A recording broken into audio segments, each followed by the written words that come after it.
Thank you for clicking on this video. Welcome back, friends. She said it like she was offering me mercy.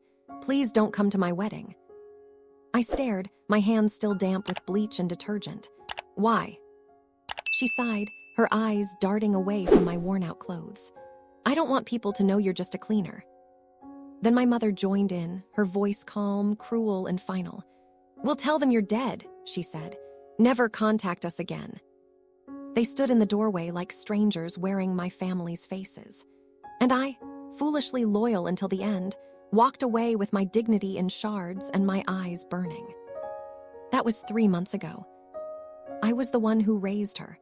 When our father vanished, I was 15 and she was 10.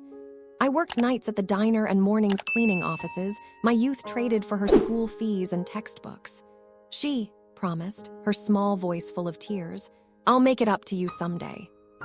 But success has a way of rewriting history.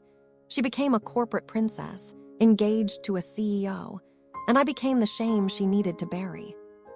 So when the invitation arrived, only to be revoked, I told myself to let it go. But people often mistake silence for surrender. 3 days before the wedding, a client from my cleaning job at City Hall mentioned a familiar name. My sister's Prince Charming wasn't as clean as his tailored suits. He had left a trail, fraud, shell companies, fake charities, all meticulously linked to my sister's name. The woman who had asked me to disappear was about to marry a man who planned to drain her assets and vanish.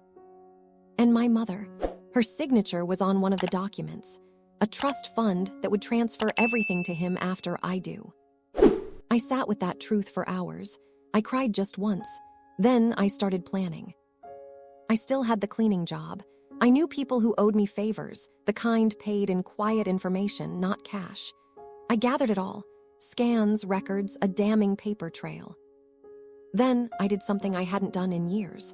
I called my sister. She didn't answer, so I sent one text, congratulations. I hope he's everything you think he is. The morning of her wedding, I delivered a small, unmarked package to the venue. Inside, a USB drive. No note, no signature. By the time she was putting on her veil, she had seen it. Every lie, every stolen cent. Her groom smiled like his world wasn't about to collapse. Our mother beamed, proud and oblivious. But I hadn't sent the files just to her. I'd sent them to the police, the press, and his business partners. At 3:17 p.m., as she stood beside him at the altar, her phone buzzed. Then another, and another. A wave of unease swept through the crowd. Whispers erupted into murmurs. Outside, sirens wailed, growing louder until they stopped right at the chapel doors. The police entered just as the vows were about to begin. Her groom's face went pale. My mother fainted when they clicked the handcuffs on his wrists. And my sister, she scanned the crowd, her eyes frantic, looking for me. But I wasn't there. I was in my small apartment, my phone on silent, watching the live news stream. Her mascara was a black river down her cheeks, her veil torn. A headline scrolled below, CEO arrested in massive fraud scheme, bride's family implicated. My phone lit up with calls. My mother, my sister, aunts, uncles. None of them got through. I turned it off for good and whispered into the quiet of my room. You told them I was dead. And for the first time in months, I smiled. They buried me once in their shame.